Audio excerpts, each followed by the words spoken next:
ready to actually start the forum. The way this will work is each candidate will have 3 minutes as an opening statement to talk about their priorities for the ward. Then CECD has 3 questions about affordable housing. The candidates have to receive these questions in advance. They have 3 minutes to answer, up to 3 minutes if they want to answer each question. Joe is actually is our timekeeper, and look at how tough he looks. I mean, you don't want to mess with Joe. So after the CECD questions, we have 3.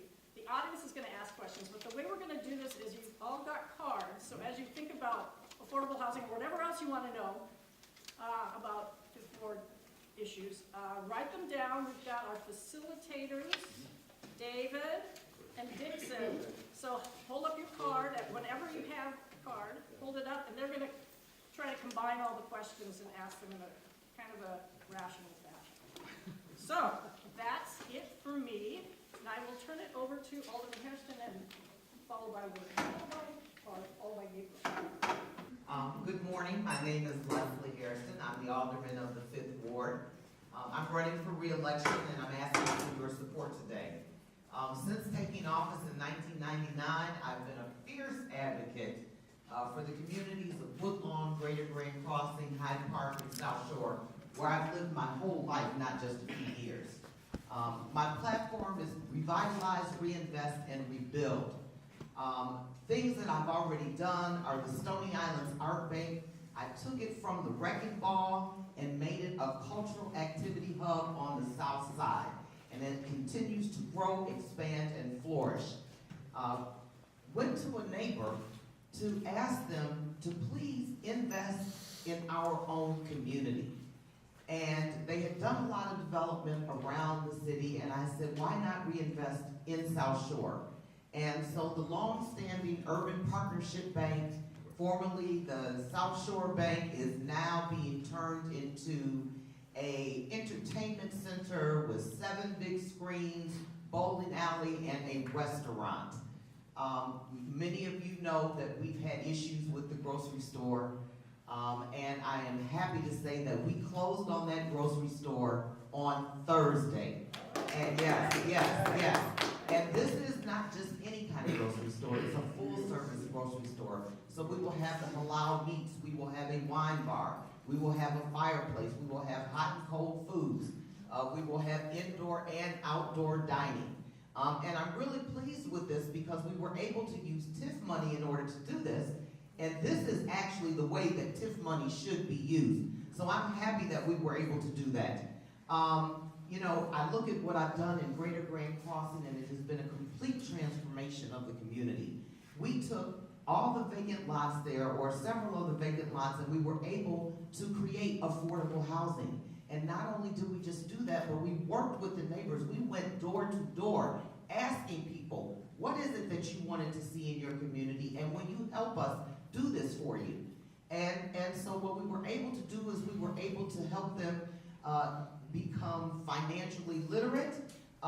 We worked with those that had credit score issues on how to build your credit score, and I'm happy to say we've got 90 units of affordable housing. We've got a youth center. We have improved the elementary school, and now we have a fully performing high school, not only where they deal with the kids and track them during high school, but we actually extended it and we followed them through college and graduation, which is something that has never been done before. I took abandoned buildings in the 27 blocks that I represent in Woodlawn, and we have revitalized most of those. Thank you.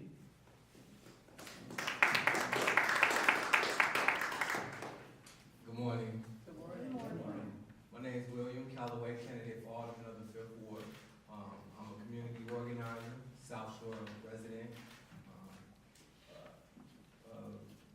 Really big on just community involvement. That's something that I've been championing in the past several years, something that I think is very important that we engage our community. I'm running because I feel that there's some disparities in our ward. For a long time, we've heard the tale of 2 cities, but rarely do we hear about the tale of 2 wards. We have one northern end of the ward that is robust, that is thriving, that has economy, that's revitalized. And then we have this southern portion of the ward that's in a food drought. 6 consecutive years. It might be a quote-unquote grocery store that been closed on last week or this week, but 6 years we have been in a food desert in the southern part of the ward. And that not only troubles me, but it troubles my community, and it troubles the rest of the ward who believes in equity. That's why I'm running. Not just not only that, because of also the public safety that's affecting our ward. On 71st Street, it's no secret that 71st Street and South Shore is one of the most deadliest neighborhoods in the city of Chicago. Not only for gun violence, but as we see, even with police involved shootings. And we have not seen any civic leadership in our ward when it comes to these issues. So I want to step up and represent the 5th Ward in a lot of ways, including others, to fight for us. I want to take the same vigorous energy that I've displayed as a community activist, as a community organizer. I want to take that energy to city council. I want to be able to speak truth to power. I believe that we should term limit ourselves. I don't believe that any elected official should be in office for more than 2 terms. I think 20 years is way too long. It's a breach to our democracy. We need to pass the torch. It's time that we make sure that we put this city in a different trajectory than it's been currently going in. I'm William Calloway, and I hope to have your vote on February 26th. Thank you.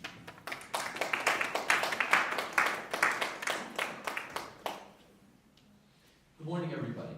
My name is Gabriel Piemonte. I'm running for 5th Ward Alderman. When I came to Hyde Park about 17, 18 years ago, it was because I got a job at the Hyde Park Herald. And I was very excited, very pleased, and I was told how much I was going to get paid. And I was still excited and pleased, but I didn't really know how I was going to be able to live in a neighborhood that really seemed pretty expensive to me. I was living up in Rogers Park and tried commuting for about 4 or 5 months. That didn't seem to be working out. And then a friend told me about the Kumbaya Cooperative, and I moved in, paid $600 a month for about a year and a half. I see at least one fellow Kumbaya. There may be other folks here as well who have or are currently living in that cooperative. I think when we talk about affordable housing, cooperative housing doesn't get recognized as much, and I can remember conversations with Pat when this was a vision and before it became something as extraordinary as it is today. And I'm so glad, Pat, that we're having this conversation together today, that the idea was really a sort of integrated vision. So certainly, government subsidy is critical for affordability. There's no question about that, and I would work very hard to ensure that we have as much affordable housing through the means that government can help ensure as possible, but also more organic strategies. So we need more limited equity cooperatives. We need more rental cooperatives. We need to be thinking about the support around housing that makes housing affordable. If I can walk to get food, then it's a lot cheaper for me to be in the space that I'm in. If I am a young person with children and can't necessarily afford some sort of daycare or after-school program, if there's support of that nature near me as well, it makes it easier for me to afford housing. If the community, and I think this is maybe the biggest and most important point, if the community supports the idea of affordable housing in its breadth, then I think that makes things a lot more possible than if you're in a relatively hostile environment. I live now at 65th and Stony Island, between Stony Island and Blackstone. And I can tell you the conversations further south from Hyde Park, I think I wrote for the Hyde Park Herald, I was the editor. It was pretty effortless for us to talk about affordable housing measures in Hyde Park. People were generally pretty happy when they heard about it. I see a lot of conversation on social media. I hear a lot of conversation in meetings about whether a new development is going to include Section 8. Are those people going to be moving in there? There's a lot more hostility towards housing that includes an affordable component in Woodlawn, in South Shore, in conversations that I've seen in the southern end of the ward. So I think we also have to include an education component. So when we're talking about affordability, sure, government programs are important. There's also more sort of grassroots development of housing through cooperatives, I think especially is a great strategy. There's supportive elements, but most importantly, we all have to recognize and appreciate the need for affordable housing.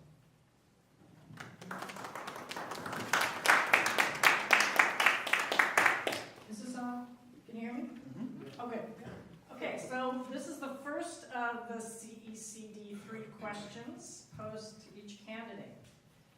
What specific plans would you propose to increase affordable housing in the city and in the ward? Alderman?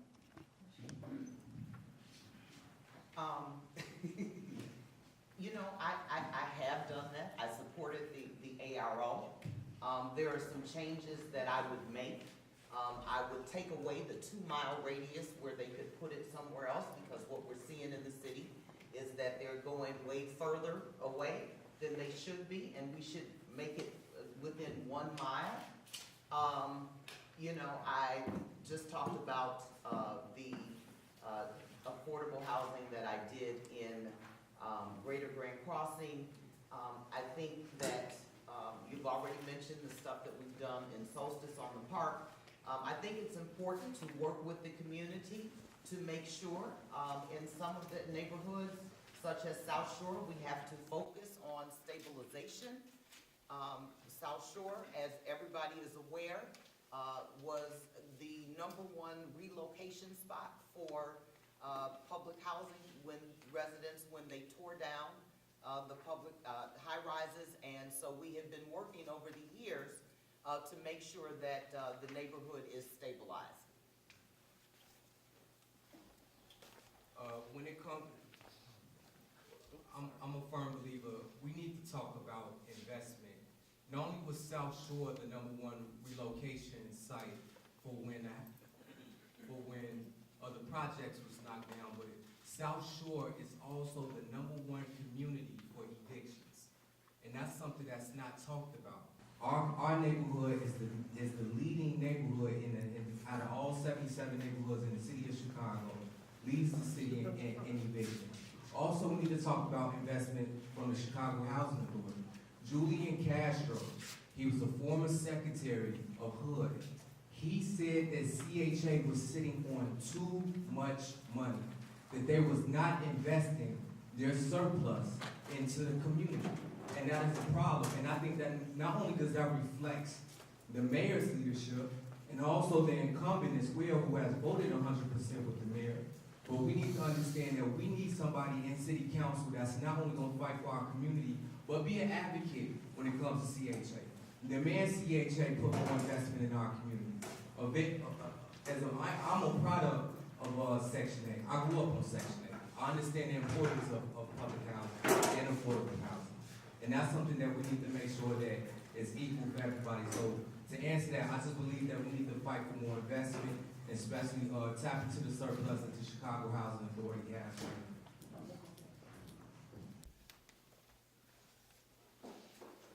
3 minutes, is that right? Okay. So the first thing I want to do is echo Will's observations about the Chicago Housing Authority. It is, so every housing choice voucher is not just a subsidy for housing, it has social service funding attached to it.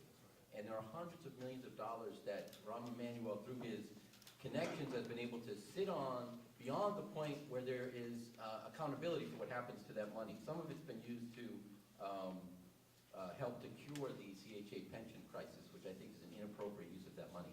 That's a big problem. We don't have a housing authority that is responsive and responsible to the people it serves, and we've got to make that happen. I would say hearings are a part of that. Overall, I will say, in my from my vantage point, the sitting city council has not done enough for affordable housing. I think the ARO is a drop in the bucket. When you look at the numbers, it's not really making an impact that we see in terms of, if you look, from 5 years ago, 10 years ago to today, do people feel like there's more housing security in Chicago? I would say absolutely not. The opposite is what's going on. And to the extent that city council, that city government can make a difference, it's not doing its job. And I think that that's a reason that, Will and I both, in fact, are involved in this. And I'm involved specifically in terms of housing. I think there are things that you can do. We've talked about challenges in the neighborhoods. Specifically, what we're talking about when we talk, for example, about evictions, are large property holders. I think you have to have a balance sheet. when you talk about developers. And when we're talking about the Fifth Ward, we're talking about Mac Properties, Pangea, and the University of Chicago. When we look at a new development, we need to look at their balance sheet and see how they're doing with the stuff they've already built. In other words, if there are complaints about the quality of your housing or your services, or if you are doing more evictions than anyone else in the city, let's have a conversation about whether it's appropriate to reward that behavior with new development. I don't think it is. I think you've got to make people be responsible for everything they do, just as we make everybody responsible in those units, right, for their behavior, and make sure that we're all responsible people. It's something that we have to do all around. I've mentioned cooperative housing. We really need to incentivize, but also educate people about how these are real options. It's a tremendous opportunity for folks to get into, even in terms of building assets, limited equity cooperatives. And so I think we need to look at the range of what's available and when possible, be advocates in that way as well. Question 2, we're going to start with Mr. Callaway. Yes, ma'am. We're going to start with question 2. May I respond? Sure, go ahead. I'm facilitating, I can make them jump. Well, here's the thing, I start off these things and then they want to dovetail and they want to take a whack at me, and I get to whack back because, number one, they demonstrate a lack of understanding. 1 minute. CHA is a separate entity, and we don't have a vote over what happens in CHA. But all of the things that have happened with CHA, I meet with the landlords regularly. I go to court, my staff, I have a dedicated person that goes to court because we have so many multi-unit buildings in the ward that it's important that we protect the citizens that are in these, because I am all about safe and affordable housing. Thanks. Question 2, we're going to start with Mr. Callaway. What percentage of affordable housing would you support for all new developments in the ward beyond the city's requirements? That's a good question. I think maybe it depends. Are we specifically talking about our ward or just community citywide? Fifth Ward. Fifth Ward, okay. Because you have aldermanic prerogative. Yes, we do. I would have to look at the median income and then make a decision off of that. See how many people have housing vouchers in our community right now, and then make a decision off of that. I have to do some more research before I can make an intelligent decision on that. But I mean, maybe a third. I think a third is healthy. I believe in having mixed income housing in the community. And as far as Alderman Harrison rebuttal, you may not have a vote, but you got a voice, and you should use your voice. I use my You voice. use your voice I and use my voice. speak out against things that's not I right. do. You don't need a vote to speak to hold CHA accountable. I didn't need a vote to hold CPD accountable. I use my voice. And when you elect me on February 26th, I promise to use my voice against anything that's not right.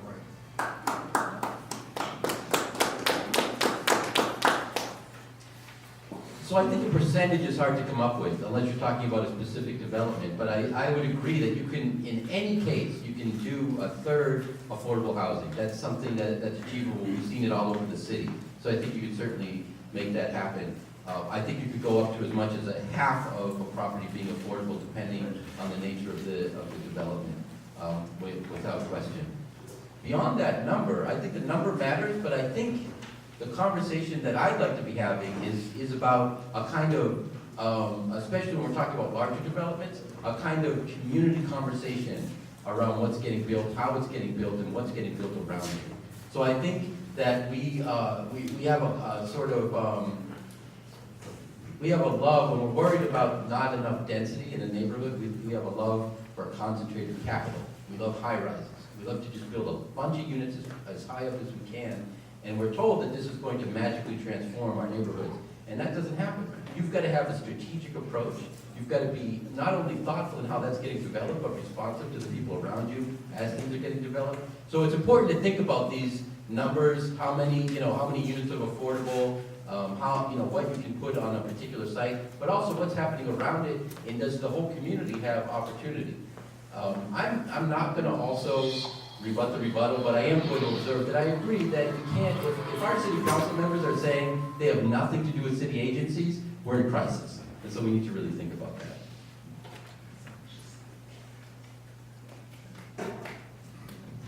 Okay, this is the last of our questions. Hopefully, we're gathering these questions from the audience, and you're gonna have a chance to ask questions. Oh, I'm sorry. Go ahead, sorry. So I am using my voice. I always use my voice. You haven't been around, so you don't know. But I think we have to look at what happened with the plan for transformation. I'm going to use South Shore as an example.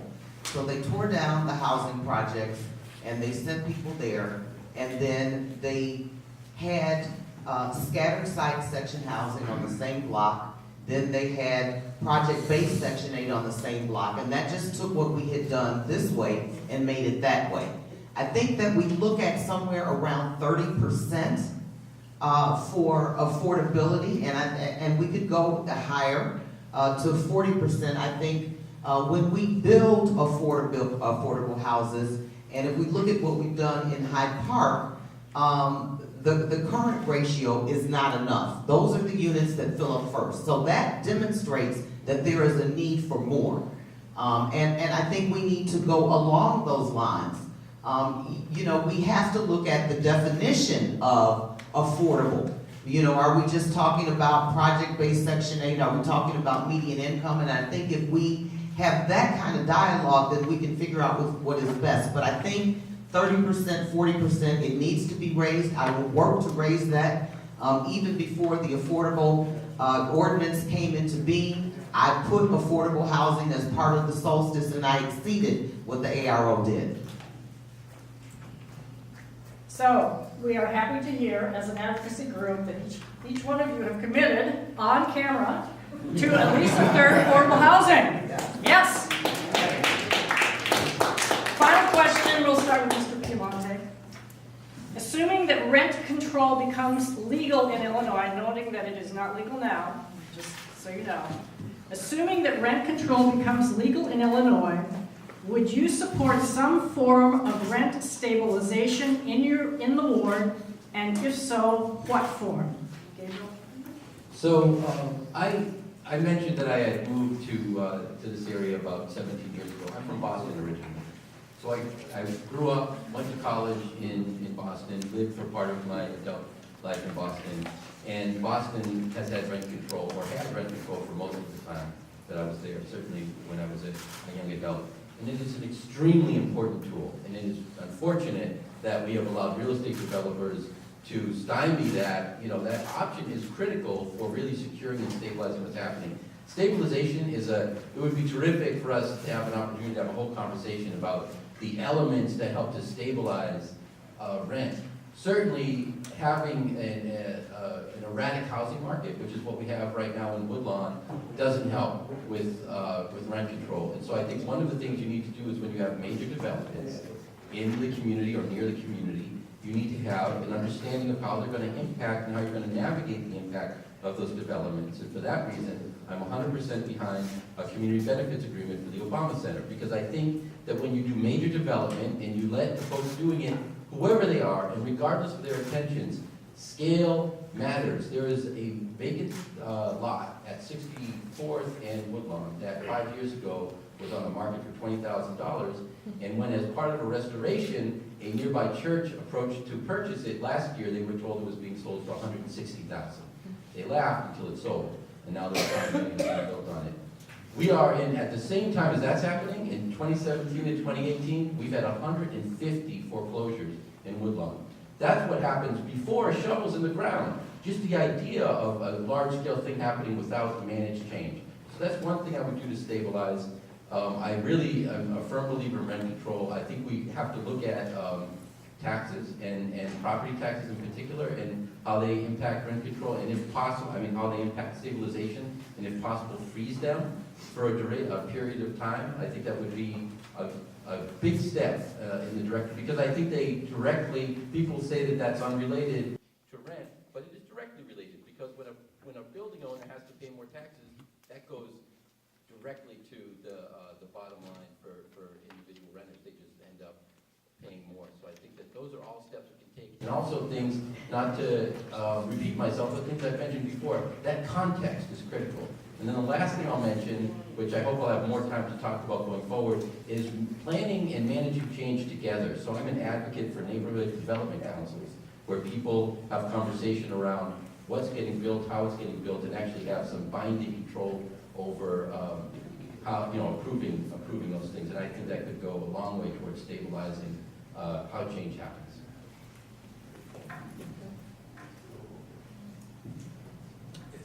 Alderman Hairston, yeah. Oh. So we're just gonna go around this. Okay. Just have everybody have a chance. I've been giving this a lot of thought, and yeah, I think it's a good deal, a good idea. What we need to do is we need to focus on bonding. That is the way that some other cities have approached this in terms of stabilizing the neighborhood and stabilizing the rents. We have to create a fund, and we know that there's no free money out there. So I think the city would have to issue some bonds, and they've done this in other cities, and I think that this would be a good thing to do here.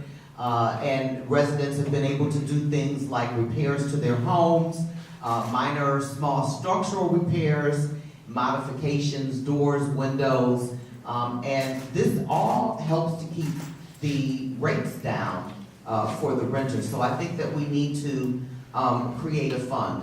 The conversations that we're already having in Woodlawn, like I said, there are 27 blocks that I represent. I have a lot of subsidized housing, and then the other that we have done has been market rate, but that was market rate 15 years ago. So, I think that we have to find a way to continue to keep people in their homes, and that is the way. One of the biggest concerns in our neighborhood, especially starting on 67, is gentrification, and also in Woodlawn. As a minority, a lot of us feel concerned, especially with the incoming Obama Center that's going to come to our ward, is that there's a plan to gentrify some of the community residents out of the neighborhood.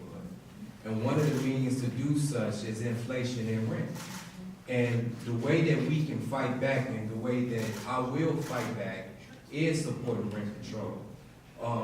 Now, I might not have a vote in the legislature in Springfield, but I promise to use my voice to advocate for rent control. Work with State Representative Curtis Carter, who's our state representative now.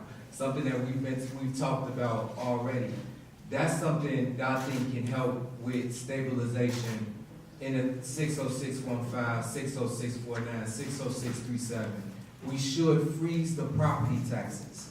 That is a huge concern for so many residents. It's a huge fear that people who have been living in their apartments, they should have the same rights as homeowners. If we are stakeholders too. I'm not a homeowner, but I rent. And I don't want to be priced out of my unit because I cannot afford it because there's no rent control. I think I believe that we need government regulated rent control. And as alderman, when you elect me, I promise to do everything in my power to ensure that we have rent control.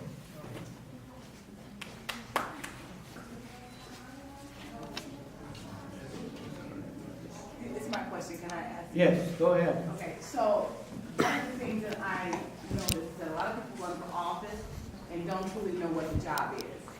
Don't know what the scope of power, so they make promises based on what a good sound bite, what sounds good, and then when you get in office, you realize you're limited in power in which you can really do. You're also limited in budget in which you can really spend. So I want to know to the challengers, do you really know what the power of an alderman is, what the scope of power, and what you can actually do within your individual power to better your ward? Who goes first? I can go first. Okay. Well, yes and no. Yes, from the outside looking in. Yes, they understand how aldermanic privilege work. I understand the up and downs when allowing certain businesses to come inside the ward and the say so and the influence that an alderman can have as far as that. I understand the process of obtaining many money and distributing outside the ward, something that's something that has not been equal, especially in our part of the ward.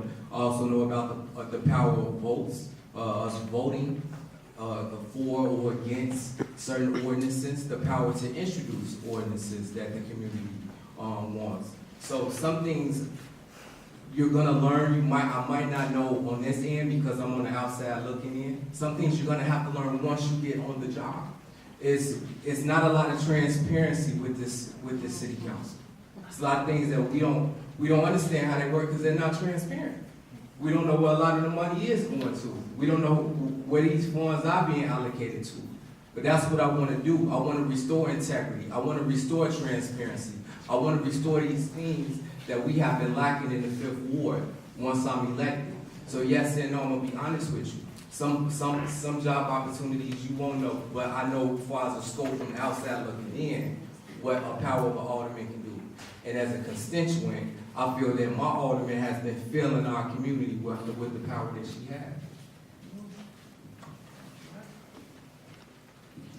So I worked for most of the time I've lived on the south side of Chicago, I've been in community journalism. I worked for 3 years at the Hyde Park Herald and the Lakefront Outlook, which was a newspaper that the Herald had north of Hyde Park in the Bronxville community. After that, I worked at a nonprofit that had a publication. I also did advocacy. That nonprofit was focused on public housing and more broadly, affordable housing issues. And then I came back to the Herald and worked for 8 years as the editor.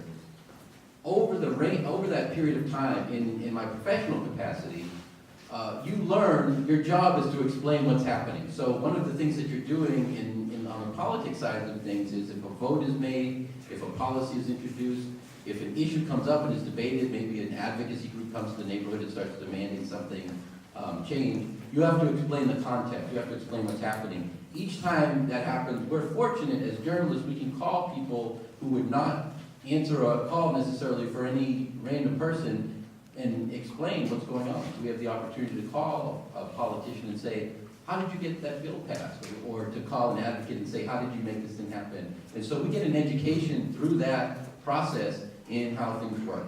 Outside of that, I've done work in advocacy beyond the work that I've done in the professional way, and through those processes have learned a lot about how our system works. I'm part of a group of people who 17 years ago started and then 15 years ago successfully completed opening a credit union for the south side of Chicago. You learn a lot about politics and especially about what it takes for people to say yes and when people are going to say no or do nothing for you when you're doing that kind of work. That doesn't necessarily benefit anyone politically, but benefits the whole community collectively. And I've done other, similar work, a preservation effort a few years ago in Woodlawn, where similarly you see where the levers of power are, you see where the pressure is, you see when and where people will be responsive and when they won't. And I think that one of the things I learned about the city council and how it's structured, that I think is important, and you're speaking to this a little bit in your question, is that there's a limit to the power that city councilors have because everyone's in a silo, because they intentionally are isolated and work. And I think in some ways, certain aldermen like this. You're working in your little fiefdom and you get to make all of these decisions that in another context maybe you wouldn't be able to make. But it means that we're really ineffective as a collective body. And one of the things I would like to bring in terms of change to city council and see other city councilors, new aldermen coming to the council in this wave of elections where I think you will see a lot of change, is more collaborative work. I often hear people tout, I introduced this bill that didn't get passed, but I was the one who said this or that. Well, if you're not passing legislation, just introducing it really doesn't mean anything, except that you're making a statement about your personal preferences. You have to be more effective collaboratively, in my opinion.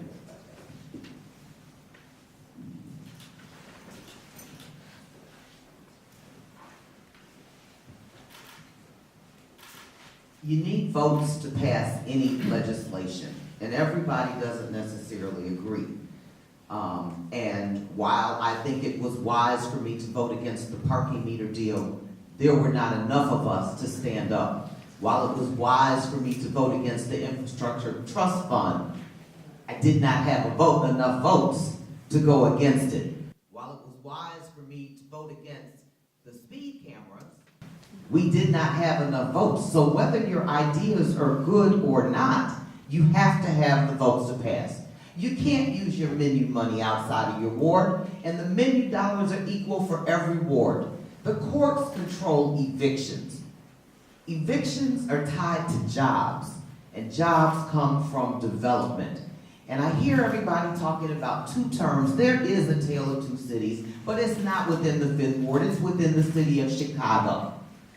I don't know how my opponents can see the future, but apparently they can.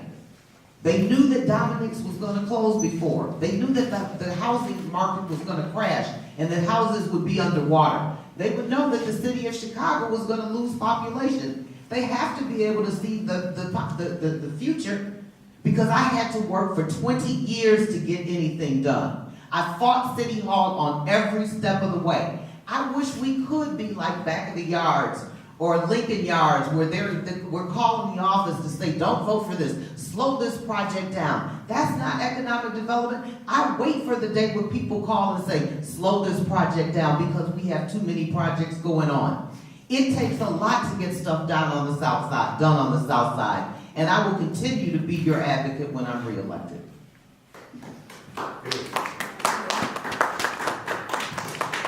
This next question, this next question is for all 3 participants. Given the city's less than A+ bond rating, how do you see bonds as a source of revenue to stabilize the community when the borrowing costs will be higher due to the lower bond rate? And sure, I don't, right now, because of the pension crisis and the deficit, I don't think we should be doing bonds right now. That's my personal opinion and take on it. I think that we should find other ways to try to generate revenue and get funding, but I don't think, to me, I think somebody in this race mentioned doing bonds. I don't agree with it. I think we're in a deficit too much right now. We shouldn't be utilizing bonds at all. So I think it sounds like that question is with respect to the neighborhood stabilization plan that Alderman Hairston was speaking about earlier. She's also talked about it. It was, I think, in the last board meeting, and it was published in the Hyde Park Herald, some of those ideas. The first thing I want to say is that specific plan, in my opinion, is too undeveloped for us to really talk a lot about it. We don't know what government agency would actually be bonding out something. We don't know whether this is something the city would do or whether it would happen through a different entity, the county or the state. At least the story that, as it was reported in the Herald, the interviews that took place there, this is really a very preliminary idea. Speaking broadly, it is dangerous, in my view, to think about outside money as a mechanism to improve communities. I think what you have to do first, especially in our communities, in Woodlawn, Grand Crossing, South Shore, is you have to build individual equity, asset development. If you bring money into a community that is not stable, that does not have anchors, then people don't have the opportunity to leverage that investment in a way that they also take advantage of it. And I think within the context of this forum, talking about housing, I think housing is a critical piece of this. You need to give people an opportunity to themselves be stable, so that you don't have somebody coming in with an investment that nobody in the neighborhood can take advantage of, that instead you have new entities that are getting established locally. The other challenge with this particular idea, with this bonding idea, is that it's targeting a specific neighborhood. It's just for South Shore, and I think that's problematic because Woodlawn needs help, Grand Crossing needs help, and I think it's troubling when people sort of say, Hyde Park's fine, let's talk about the problems in the rest of the ward. No place is fine, we're all struggling, and there are people in every neighborhood. It may be, in South Shore, the median income is $29,000, but 8% of the people living in South Shore have 6-figure incomes. And also in Hyde Park, you have people who are enjoying wealth, but you have people who are struggling. We have public housing in Hyde Park. This is a diverse the South Lakefront is diverse by design, and so we should be careful. We should notice when there is acute crisis in a particular part of the ward, but we shouldn't just sort of say, okay, here's where the problem is. None of our neighborhoods are inherently a problem. They're all places where people are living and making their lives, and they should be treated as, you know, places we celebrate. But at the same time, we shouldn't look at one place and say, we're gonna try to solve what challenges we have here, overcome them here, and whatever, you know, these other neighborhoods have going on, we're not gonna worry about it. First, the neighborhood stabilization plan that we're talking about for South Shore is done in conjunction with the South Shore Chamber, so we are not doing it to the exclusion of anyone. But South Shore is comprised of 3 different wards, so it's a lot larger than my opponent suggests. You know, Woodlawn has several groups that have been working to deal with neighborhood stabilization, and we will continue to do that. You know, I think you have to be able to think outside of the box, and that's something that I've been able to do since taking office. When I have to work around City Hall to get things done. I get things done in spite of the blocks that they put up for me at City Hall. Bonding is dealing with money. That is what the city has to do. The city has been trying to improve their grade. They are not all the way down. They're not at junk bond status anymore. So we still have to continue to do that. There are companies that do this and that come into the communities and help. And so what you want to do is you want to anchor the existing residents, not get rid of anybody. And you have to create economic and social incentives because you want residents to return to the ward. You don't want them to continue to leave because of disinvestment. You have to have a sustainable business development. You've got to have a sustainable housing development. And you've got to do things to keep people in the community and attract new ones to the community. And you do this through bonding.